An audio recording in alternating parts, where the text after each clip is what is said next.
లేకుంటే విద్రోహ దినోత్సవం అనాలా? సిపిఐ పార్టీ ఒక దినోత్సవం అంటుంది, విద్రోహ దినోత్సవం అంటుంది. బీజేపీ విమోచన దినోత్సవం అంటుంది.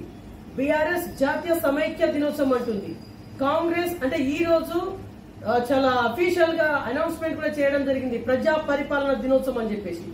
అంటే ప్రజలు అంత అమాయకులుగా ఉన్నారా? ఎందుకంటే ఒక్కొక్క పార్టీ ఒక్కొక్క నినాదాన్ని ఎత్తుకున్నదంటే దీని అసలు ఏ రకంగా తీసుకోవాలి? ఇప్పుడు మనం కరీంనగర్ లో ఉన్నాము, కరీంనగర్ లో మనతోనే సీనియర్ నాయకులు ఇద్దరు మనతోనే ఉన్నారు, సయ్యద్ నయీముద్దీన్ గారు అలాగే మౌలానా హుస్సేన్ గారు మనతోనే ఉన్నారు. సో ఇద్దరు ఉద్యమకారులు ఉన్నటువంటి పరిస్థితి. సో యాక్చువల్లీ సెప్టెంబర్ 17th గురించి కొంత ఇన్ఫర్మేషన్ అడిగే ప్రయత్నం చేద్దాం. నమస్తే సార్, బాగున్నారా? ముందుగా బీబీఆర్ ఛానల్ వారికి వరంగల్ నుండి కరీంనగర్ వచ్చి ప్రత్యేకంగా ఇంటర్వ్యూ చేస్తున్నారు, వారికి మా తరఫున హృదయపూర్వక ధన్యవాదాలు. అదేవిధంగా ఈరోజు మన జాతీయ సమైక్య దినోత్సవం ఉన్నది. ఈ సందర్భంగా మేము రాష్ట్రంలోని ప్రతి ఒక్కరికి కరీంనగర్ బీఆర్ఎస్ మైనార్టీ సీనియర్ నాయకుల పక్షాన హృదయపూర్వక శుభాకాంక్షలు తెలియజేస్తున్నాము. ఓకే సార్, నేను సూటిగా అడుగుతున్నా, ఇప్పుడు మీరేమో సమైక్య దినోత్సవం అంటున్నారు ఈరోజు సెప్టెంబర్ 17th, బీజేపీ ఏమో విమోచన దినోత్సవం అంటుంది, సిపిఐ ఏమో విద్రోహ దినోత్సవం అంటుంది, ప్రజాపాలన దినోత్సవం అని చెప్పేసి ఈరోజు కాంగ్రెస్ పార్టీ అనౌన్స్మెంట్ చేసింది. అంటే ఈ రకంగా ఒక్కొక్క నినాదాన్ని ఎత్తుకున్నారు పార్టీల వారిగా. దీన్ని ఎట్లా చూడాలి? వాస్తవాలు ఇప్పుడు చరిత్రకారులు అప్పుడు జరిగిన విషయాలు పుస్తకాలు రాశారు చరిత్రకారులు, ఇప్పుడు కూడా జీవించున్నారు. వాస్తవం ఏంటిది, అప్పుడు జరిగింది ఏంటిది అది తెలుసుకోవాలి. ఈ బీజేపీ ఏంటంటే 17 సెప్టెంబర్ వచ్చిందంటే హడావుడి చేస్తుంది, ఏదో మనం సాధించినాము, ప్రజలకు చూపించినాము, ఒక చరిత్రను వక్రీకరిస్తూ మనం ఏదో లబ్ధి చెందుదాము, ముస్లిం సోదరులకు ఒక దోషులుగా చూపిద్దామని తహతపడుతుంటాయి. ఎందుకంటే ఒక చరిత్రలో వారు ఎక్కడ లేరు. చరిత్ర అనేది గొప్పది. చరిత్ర ఎప్పుడు ప్రస్తుత విషయాలు కానీ ఫ్యూచర్లో కానీ అన్ని చూపిస్తుంది, వాస్తవాలు చూపిస్తుంది. పుస్తకాలు ఉన్నాయి, చరిత్రకారులు ఉన్నారు, అందరు చెప్తారు జాతీయ సమైక్య దినోత్సవం. ఎందుకంటే అప్పుడు జరిగిన ఉద్యమాలు వేరు, దీని గురించి కాదు. ముస్లింలకు వ్యతిరేకంగానే చూపించడానికి బీజేపీ ప్రయత్నిస్తుంది, రాజకీయంగా లబ్ధి చెందడానికి తప్ప అది చేసింది ఏం లేదు. కాబట్టి మనం అది గమనించాలి. జాతీయ సమైక్య దినోత్సవం ఈరోజు. ఓకే, ఇక్కడ మన భారతదేశానికేమో ఆగస్టు 15th 1947 రోజున మనకి స్వాతంత్రం అనేది వచ్చింది. కానీ హైదరాబాద్ కి లేట్ గా 1 సంవత్సరం 32 రోజులు, ఇంచుమించుగా 32 రోజులకి హైదరాబాద్ కి స్వాతంత్రం రావడం జరిగింది. ఇంత గ్యాప్, ఇంత లేట్ ఎందుకు జరిగింది అనుకుంటున్నారు మీరు? అప్పుడు ఏంటంటే భారతదేశంలో మనకు స్వతంత్రం రానప్పుడు దాదాపు మన దేశంలో అంటే భారతదేశం అనేది లేకుండే కదా, చిన్న చిన్న దేశాలుగా ఉండే, రాజ్యాలుగా ఉండే, 560 రాజ్యాలు ఉండే చిన్న చిన్నవి. మనం ఉద్యమాలు చేసినాం. మనం స్వతంత్రం కోసం వచ్చిన తర్వాత అందరూ ఇండియన్ యూనియన్లో కలిసినారు. కానీ అప్పటికే కశ్మీర్ ఒకటి, జూనాగఢ్ ఒకటి, మన హైదరాబాద్ స్టేట్ విలీనం కాలేదు. ఇప్పుడు కశ్మీర్ కొన్ని కండిషన్ల మీద 370 years ఉంటే కండిషన్ మీద విలీనమైంది. జూనాగఢ్ కూడా అప్పటి హోమ్ మినిస్టర్ వల్లభాయ్ పటేల్ గారు అక్కడ పోయి విలీనం చేస్తున్నారు. కానీ ఇక్కడ మీర్ ఉస్మాన్ అలీ ఖాన్ పరిపాలన ఉంటే వాళ్ళు 1 సంవత్సరం జరిగింది. వాళ్ళు ఏంటంటే తన సొంతగా ఉంటామని చెప్పారు. వాళ్ళు ఒప్పుకున్నారు కూడా. అప్పటి ప్రభుత్వము, కాంగ్రెస్ ప్రభుత్వము, బ్రిటిష్ వారు మధ్యలో ఉండే, వాళ్ళు ఒప్పుకున్నారు కూడా. 1 సంవత్సరం వరకు ఇక్కడ పరిపాలన జరిగింది. కానీ మళ్ళీ ఉద్యమాలు ఏర్పడినాయి. కాబట్టి అప్పటి ప్రజల ఆకాంక్ష మేరకు నిజాం మీర్ ఉస్మాన్ అలీ ఖాన్ దాంట్లో విలీనం చేసినారు. అందుకోసమే లేట్ అయింది. ఓకే, ఇప్పుడు వినిపించే ఒక పేరు తెలంగాణ సాయుధ పోరాటం. యాక్చువల్లీ ఈ సాయుధ పోరాటం అని దేన్ని అంటారు? తెలంగాణ సాయుధ పోరాటం అనేది దున్నేవాడదే భూమి అనే ఒక నినాదంతో స్టార్ట్ అయింది. 1940 నుండి 51 వరకు నడిచింది. అంటే మనకు విలీనం ఎప్పుడైంది? 1948 17 సెప్టెంబర్లో విలీనమైంది కదా. అయినా కూడా ఉద్యమం జరిగింది అప్పటి వరకు. ఎందుకు జరిగింది అంటే భూస్వాముల మొత్తం భూమి భూస్వాముల దగ్గర ఉండే. వాస్తవానికి మనం మిత్రులారా ఒక్క విషయం ఇక్కడ గమనించాలి ఏంటంటే రాజ పరిపాలనలో ఆ దేశం యొక్క భూమి మొత్తం రాజులది ఉంటుంది. అక్కడ పంటలు పండించిన తర్వాత దాని మీద రైతులు అది పన్నుల రూపంలో చెల్లించాలి. ఈ పన్నుల రూపంలో వీళ్ళు భూస్వాములు, పట్టిదారులు, జమీందారులు వీళ్ళు పన్నులు వసూలు చేసి మనకు రాజుకి ఇస్తుంటారు. రాజు కూడా అప్పట్లో ఏడో ఫస్ట్ నిజాం వరకు లేకుండే కానీ బ్రిటిష్ పాలన ఎక్కువ.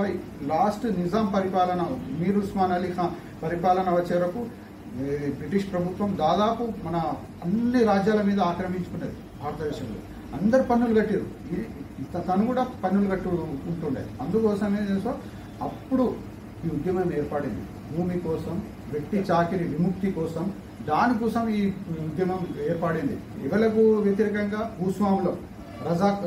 రజాకాలు ఇంకా ఎంటర్ కాలేప్పుడు భూస్వాములకు, దేశ్ముఖులకు, జమీందారులకు, మళ్ళీ అదేవిధంగా చౌదరీలకు అటువంటి పన్ను వసూలు చేసే వాళ్ళకు. ఎందుకంటే వాళ్ళు వెట్టి చాకిరి ఎట్లా చెప్తుండే, వాళ్ళు ఇతన భూమి మీద అంటే కౌలు తీసుకున్న భూమి మీద పని చేసుకుంటూ మళ్ళీ వీళ్ళ దేశ్ముఖుల కానీ భూస్వాముల భూమి మీద కూడా వెట్టి చాకిరీ చేయాలి వీళ్ళు. అటువంటి హింసను ప్రేరేపించారు, వాళ్ళు విసికించి వాళ్ళు తిరుగుబడ్డారు. వాళ్ళ ఇదే ఉద్యమం అంటారు. ఇది ఎప్పుడు కథమైందంటే దాదాపు 1951లో అప్పుడు ప్రభుత్వం ఒక చట్టం తెచ్చింది, పెండెన్సీ చట్టం అని తీసుకొచ్చి, ఈ చట్టాలను తీసుకొచ్చి ఒక 10 లక్షల రైతులకు, 10 లక్షలు కాదు 60 లక్షల రైతులకు 10 లక్షల ఎకరాల భూమి ఫ్రీగా పంచింది అప్పుడు ప్రభుత్వం. అప్పుడు చెల్లార్చబడ్డది 1951లో. దాదాపు ఇది ఆగింది ఉద్యమం. ఓకే, అంటే మీరు ఇందులో ఒక మాట అన్నారు, అప్పటికే రజాకారులు ఇంకా ఎంటర్ కాలేదని చెప్పేసి. యాక్చువల్లీ రజాకారులు అంటే ఎవరు? రజాకారులు అంటే వీళ్ళు ఏంటంటే పిండారీ వ్యవస్థ సమాజానికి సంబంధించిన వాళ్ళు అక్కడి నుంచి ఎక్కడ ఉత్తరప్రదేశ్లో అతను ఉండే ఖాసిం రజని, అక్కడి నుంచి ఇక్కడ వచ్చి ఒక రజాకార్ మూఠ, రజాకార్ అంటే ఒక సేవకుడు, ఆ మూఠ సభ్యుడు, దాని ఉప కమాండర్ ఒక ప్రతాప్ రెడ్డి అని హిందూ. అంటే రజాకార్లు మొత్తం ముస్లింలు కాదు, హిందువులు కూడా ఉండే అందులో. అవి మూటలు ఏం చేస్తుండే అంటే రాజులకు తోడుగా పనిచేస్తుండే, ఎక్కడ యుద్ధాలు అయితే అక్కడ పోయి వాళ్ళకు సపోర్ట్ చేసి ఏమైనా డబ్బులు కానీ ఆశించి పంట కానీ తెచ్చుకుంటుండే వాళ్ళ సంస్థ. ఈ రజాకార్లకు నిజాంకి ఏం సంబంధం లేదు సైన్యానికి, వీళ్ళు సపరేట్ ఉంటుండే. ఎప్పుడు భూస్వాములకు దాదాపు 3000 గ్రామాల నుండి రైతులు ఇది వీళ్ళకు తరిమికొట్టినారు భూస్వాములకు ఊర్ల నుండి. అప్పుడు ఈ రజాకార్లకు పిలిపించుకున్నారు భూస్వాములు తన రక్షణ కోసం. దీనికే రజాకార్లు అంటారు. ఓకే, అంటే వెట్టి చాకిరి అనేది ఇప్పుడే స్టార్ట్ అయిందా? వీళ్ళ నుంచి స్టార్ట్ అయిందా? యాక్చువల్లీ వెట్టి చాకిరి అంటే ఏంటిది? వెట్టి చాకిరి అంటే దాదాపు 4-5 రకాల వెట్టి చాకిరి ఉంటాయి. కానీ ముఖ్యంగా ఏంటంటే వెట్టి చాకిరి, వీళ్ళు రైతుల మీద వెట్టి చాకిరి ఎట్లా చేపిస్తున్నారంటే ప్రభుత్వం సంబంధించిన భూములలో వ్యవసాయం చేస్తూ దానికి పన్ను కట్టాలి భూస్వామికి, మళ్ళీ తన భూమిలో భూస్వామికి సంబంధించిన భూమిలో కూడా ఫ్రీగా చేయాలి. అటువంటి వెట్టి చాకిరి ఒకటి. మళ్ళీ ఏంటంటే వీళ్ళు పనిచేసిన తర్వాత రైతులు వాళ్ళ ఇంట్లలో కూడా పని చేయాలి ఫ్రీగా, దాసీల లెక్క ఇంట్లో పని చేయాలి. మళ్ళీ అదే కూడా ఇప్పుడు గడ్డ గీయడం ఫ్రీ గీకాలి, బట్టలు ఉతికెట్టడం ఫ్రీ ఉతకాలి, కళ్ళు ఫ్రీ తేవాలి, ప్రతిదీ ఫ్రీ. వెట్టి చాకిరికి అట్లా చెప్తుంటే దాసీ వ్యవస్థ అయితే ఎంత ఘోర వ్యవస్థ అంటే ఇప్పుడు వాళ్ళు రైతు బిడ్డ దొరల ఇంట్లో పనిచేయాలి. పనిచేసిన తర్వాత ఒక దొర బిడ్డ పెళ్ళి అయితే ఆ దాసిగా వాళ్ళ అత్త కూడా పంపిస్తుండే ఆ బిడ్డ, రైతు బిడ్డను. అక్కడ పోయిన తర్వాత ఆ రైతు బిడ్డ అక్కడ అత్తగారింట్లో మగలతోని లైంగిక వేదికలకు గురవుతుండే. అది ఘోరంగా పరిస్థితులు ఉంటే దాసి వ్యవస్థ. ఆ చట్టాలను వ్యతిరేకంగా ఫర్మాన్ రిలీజ్ చేసింది నవాబ్. ఈ చట్టాలు తీసేయాలి, దాసి వ్యవస్థ, జోగిని వ్యవస్థ, దేవదాసి వ్యవస్థ, ఈ వ్యవస్థలను తీసేయాలని నిజాం బాగా కృషి చేసినాడు. కానీ వీళ్ళు భూస్వాములు నిజాం తెలియకుండా, రాజుకు తెలియకుండా కూడా ఇవి కొనసాగినాయి. దానికి తిరుగుబడ్డారు ప్రజలు. ఓకే సార్, మీరు ఇంటర్వ్యూ స్టార్టింగ్ లో ఒక మాట అన్నారు. సెకండ్ క్వశ్చన్ అయితే హైదరాబాద్ సంస్థానంని ఇండియన్ యూనియన్ లో విలీనం అయిన తర్వాత కూడా ఉద్యమాలు జరిగాయి అన్నారు మీరు. సార్, ఆ ఉద్యమం ఎలా జరిగింది, ఎప్పుడు వరకు జరిగింది, ఆ ఉద్యమంకు సంబంధించినటువంటి అప్డేట్ మీ దగ్గర ఏముంది? ఉద్యమం ఇదే ప్రధానమైన బాగా ఉద్యమాలు జరిగినాయి భూముల కోసం. ఎందుకంటే రాజుల కబ్జాలు ఉంటుండే భూములు, భూస్వాముల కబ్జాలు ఉంటుండే. కాబట్టి ప్రజల దగ్గర, రైతుల దగ్గర ఏమి లేకుంటే ఆస్తి, వాళ్ళకు ఎట్లా బతకాలనే కష్టమవుతుండే. కాబట్టి ఈ ఉద్యమాలు దాని గురించి ప్రధానమైన ఉద్యమం తెలంగాణ సాయుధల పోరాటం 1940 నుండి 50 వరకు జరిగింది. ఈ ఉద్యమం విలీనమైన తర్వాత కూడా జరిగింది. ఎందుకు? భూముల కోసం జరిగింది. వీళ్ళు బీజేపీ వాళ్ళు ఏం చెప్తారంటే అది కాదు, రాజుల పరిపాలన కొరకు వ్యతిరేకంగా జరిగింది అంటారు. మరి ఉద్యమం విలీనమైన తర్వాత ఆగాలి. ఉద్యమం ఎందుకు జరిగింది? మరి ఏంటంటే కుట్ర జరిగింది ఇక్కడ. బీజేపీ వాళ్ళు ఏం చేసిరంటే ఒక మైనార్టీల సోదరులకు దోషులుగా చూపించి మనం లబ్ధి పొందుదాం రాజకీయంగా అని ఒక దురాలోచనతో దుష్ప్రచారాలు చేసి తప్ప దీంట్లో నిజం లేదు. నిజం ఏంటంటే రైతులు తన భూమి కోసం ఉద్యమం చేసింది, అది వాస్తవం. ఓకే, ఇప్పుడు హైదరాబాద్ స్టేట్ అనేది విలీనమైన తర్వాతనే నిజాం కావచ్చు, రజాకార్లు కావచ్చు, వాళ్ళ పరిస్థితులు ఎలా ఉండేటివి? అప్పుడు విలీనమైన తర్వాత వాస్తవానికి నిజాం నవాబ్ మీర్ ఉస్మాన్ అలీ ఖాన్కు 7వ నిజాం, లాస్ట్ నిజాం విలీనమైన తర్వాత ఆయన రాజ్ ప్రముఖ్ గవర్నర్గా నియమించారు ఇక్కడ మన రాష్ట్రానికి. అదేవిధంగా ఆయనకు 50 లక్షలు, అప్పటి 50 లక్షలు ఆయన ట్రస్ట్కు కేటాయించారు. ఏంటంటే అతను చేసిన అభివృద్ధిని గమనించిన ప్రభుత్వం, అది వాస్తవం. అది నిజాం ఒక మంచి వ్యక్తి, మంచి రాజ పరిపాలన చేసినారు, ఇబ్బందులు పెట్టలేదు జనాలకు.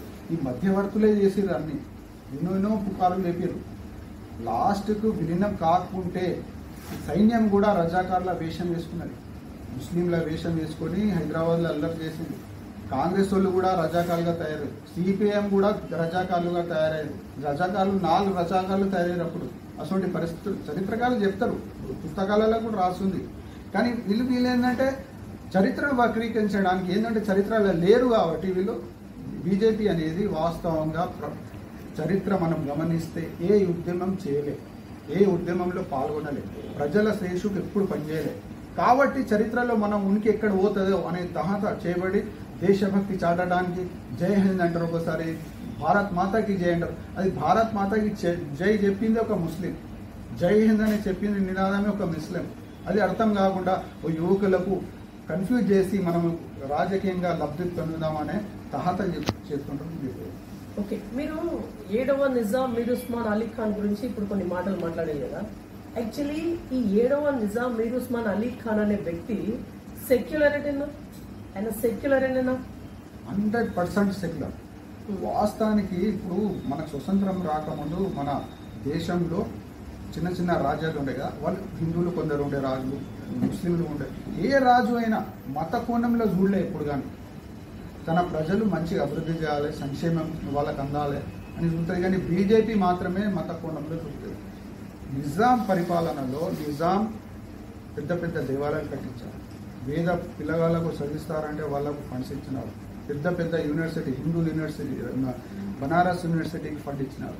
అటువంటి దేవాలయాలు కూడా నిర్మించినారు. 100% సెక్యులర్ నిజాం అనే వ్యక్తి. ఈ యొక్క నిజాం 7వ నిజామే కాదు, ఫస్ట్ ఆసఫ్ జాహీ నుండి నడిచిన ప్రతి 7వ నిజాం వరకు నిజాం మొత్తం పరిపాలనలో ఎక్కడ కూడా మత కలహాలు జరగలేదు.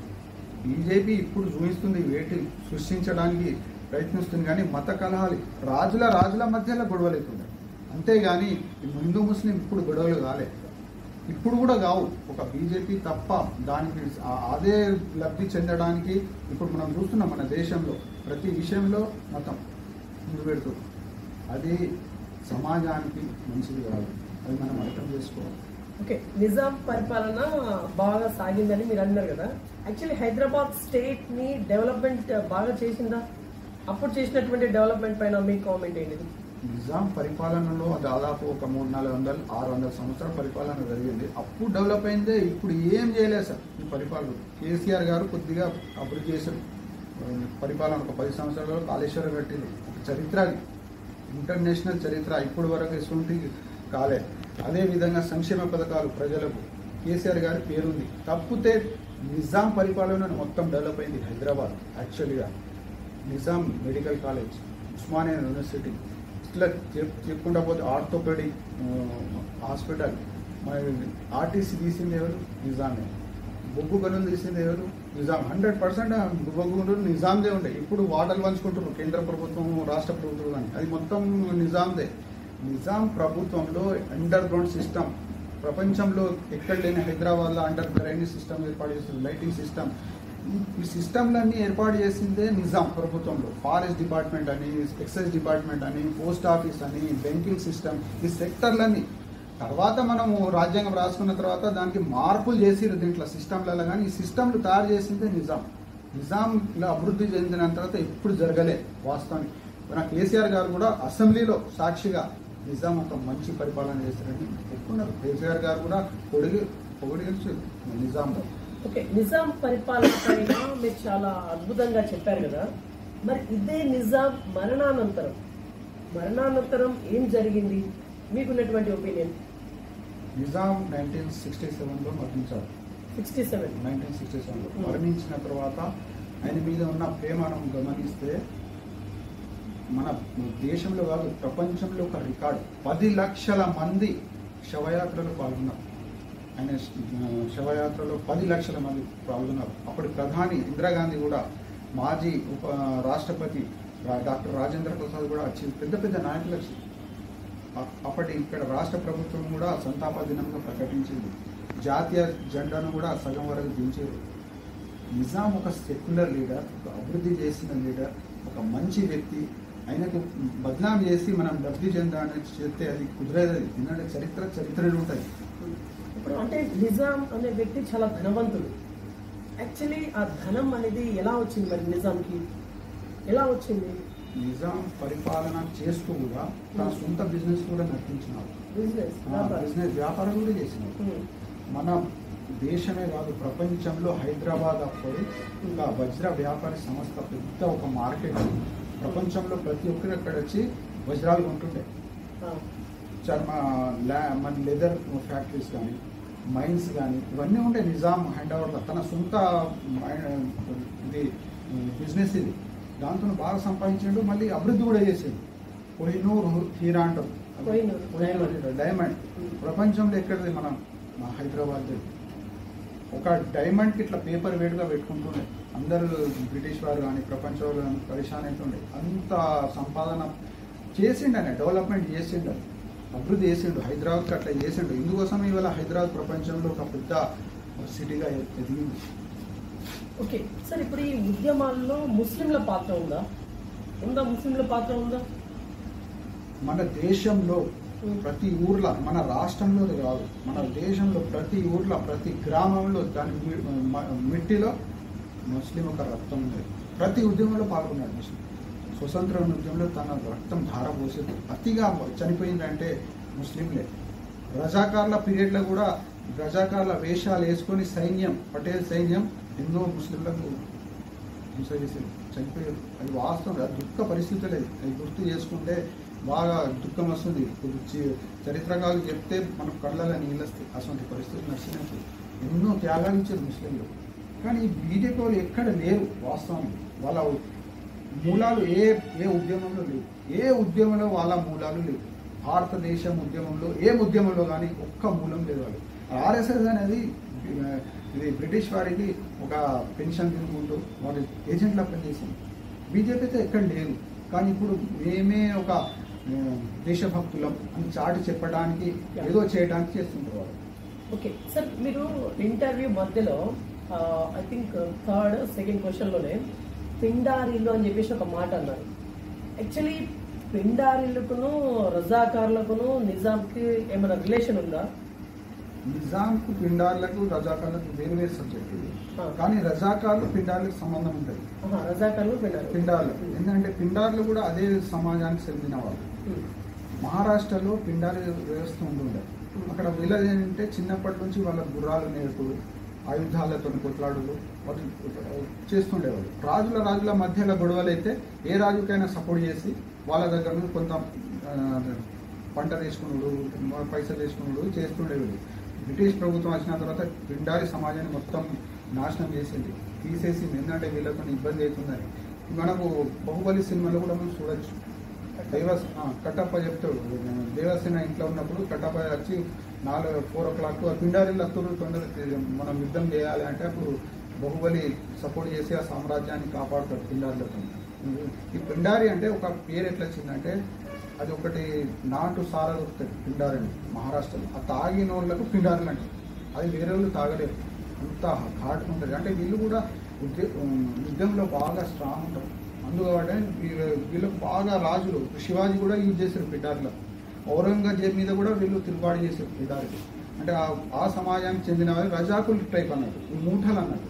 కానీ మనం భారతదేశంలో బ్రిటిష్ వచ్చిన తర్వాత వీళ్ళు మొత్తం సమాజాన్ని వ్యవస్థలను మార్చి రావాలి. ఓకే సార్, ఇప్పుడు ఏది ఏమైనప్పటికీ లాస్ట్ అండ్ ఫైనల్ క్వశ్చన్, ఈరోజు సెప్టెంబర్ 17th అధికారికంగా కాంగ్రెస్ ఏమో ఒక పాలన ప్రజాపాలన అని చెప్పేసి నిర్వహిస్తుంది. మీరేమో జాతీయ సమైక్య దినోత్సవం నిర్వహిస్తా ఉన్నారు. బీజేపీ కూడా చాలా అధికారికంగానే విమోచన దినోత్సవం నిర్వహిస్తా ఉంది. ఫైనల్ ఏం చెప్పి ముగించాలనుకుంటున్నారు ప్రజలకి? ఎందుకంటే ప్రజలు కన్ఫ్యూజన్ లో ఉన్నారు. ఒక్కొక్క పార్టీ వాళ్ళు ఒక్కొక్క రకమైనటువంటి నినాదాన్ని ఎత్తుకున్నప్పుడు ప్రజల్లో ఒక కన్ఫ్యూజన్ అనేది కంపల్సరీ ఉంటది. ఫైనల్ ఏం చెప్పి ముగిస్తారు? వాస్తవంగా ఒకటి ఉర్దూలో ఒక సామెత ఉంది, బేగానోకే షాదుమి అబ్దుల్లా దివాన్ అంటారు. అంటే పెళ్లిళ్ళకి సంబంధం లేని వ్యక్తి దాంట్లో పోయి బాగా సంబరపడుతున్నారు. ఆ పెళ్లిళ్ళ సంబంధమే లేదు ఆ పెళ్లికి. బీజేపీ వాళ్ళు కూడా అంతే. ఆ ఉద్యమంలో వేరు వాళ్ళకు సెప్టెంబర్ 1948 తెలియదు, వాళ్ళ దాంట్లో లేదు, స్వతంత్ర ఉద్యమం లేదు. కనీసం మన తెలంగాణ కేసీఆర్ గారి నాయకత్వంలో ఒక పవిత్రమైన ఉద్యమం జరిగింది. కానీ వీళ్ళు ప్రత్యేకంగా ఎప్పుడు రాలే, కరోనా సమయంలో కూడా రాలే. వీళ్ళు ఎప్పుడు ఉండరు, ప్రజాశ్రేయస్సుకు ఎప్పుడు ఉండరు. కానీ ఏదో మనం సూచించాలి, ప్రజలకు సూచించి మనం రాజకీయంగా లబ్ధి చెందుదాం, ఓట్లు తీసుకుందాం, ముస్లింలకు దోషిద్దాం చేస్తుంటారు. వీళ్ళ నాటకాలు అందరూ తెలుసు. వాస్తవానికి అప్పుడు జరిగింది వేరు. ప్రజలకు ల్యాండ్స్ కావాలి, భూములు కావాలి, వెట్టి చాకరీతో విముక్తి కావాలి అని ఉద్యమాలు జరిగాయి. అది సాధించరు. అంతేగాని దీంట్లో ముస్లిం హిందువులు లేరు, అందరూ ఒకటే. అందరూ షేక్ బందగి పెద్ద ఉద్యమకారు చనిపోయాడు, షోయబుల్లా ఖాన్, వీరనారి చాకలైలమ్మ, దొండి కోమరయ్య, రజియా బేగం, మగ్దు మొయినుద్దీన్, అందరూ ఉద్యమకారులు అప్పుడు ఉద్యమంలో చనిపోయారు. ఇది తెలంగాణ సైరా పోరాటంలో. వీరు ఎక్కడున్నారు? మరి వీర మూలాలు ఎక్కడ ఉన్నాయా? లేవు. ఏదో ఒకటి పేరు పెడతారు. ఇప్పుడు పటేల్ గారికి, సర్దార్ వల్లభాయ్ పటేల్ కాంగ్రెస్ చెందిన వ్యక్తి, ఆయన మేము వారసులమంటారు. అర్థమైన విషయం ఏంటంటే వాళ్ళ వారసులు వీళ్ళు ఎట్లయితారు? వాళ్ళు కాంగ్రెస్ పార్టీ, వీళ్ళ బీజేపీ పార్టీ, వాళ్ళ వారసులు ఎట్లయితారు? అంటే వేరేళ్ళ పిల్లలకు కూడా మేము ఎత్తుకుని మా పిల్ల అంటారు వీళ్ళు బీజేపీ వాళ్ళు. సంకన అసూంటి చేసే పనులు ప్రజలు గమనిస్తున్నారు. ఇప్పుడు మన దేశంలో అక్కడ జరిగినాయి మా పార్లమెంట్ ఎలక్షన్ పెద్ద దెబ్బ తాగింది. 240 అన్నారు. ఎక్కడికి వచ్చింది మనం చూసినాం. 400 నుండి 240 వరకు వచ్చింది. 400 పెద్ద అన్నారు, 240 వచ్చింది. ఇప్పుడు కూడా రాబోయే ఎలక్షన్లో మొత్తం బీజేపీకి ఏంటంటే వాళ్ళ ఆలోచన, వాళ్ళ ఐడియాలజీ ప్రజలకు ఇప్పుడు తెలుస్తుంది. నేను ఒక్కటే మేము యువకులకు మేము ఒక్కటే విజ్ఞప్తి చేస్తున్నాం, వాస్తవాలు మీరు గ్రహించాలి. చరిత్ర ఏంటిది చదవాలి, చరిత్రకారులతో మాట్లాడాలి. బుద్ధిజీవులు కూడా ముందుకు రావాలి ఇటువంటి విషయాల మీద, వాస్తవాలు చెప్పాలి. చెప్తేనే ప్రజలకు అర్థమవుతుంది. కానీ ఇది కన్ఫ్యూజన్ చేసి లబ్ధి పొందడం అనేది అతి ఘోరం. బీజేపీ పద్ధతి అతి ఘోరమైన పద్ధతి. ఓకే, సో ఇది ఇవాళ ఇన్ఫర్మేషన్. చూస్తున్నాను BVR TV news. Until then bye, take care.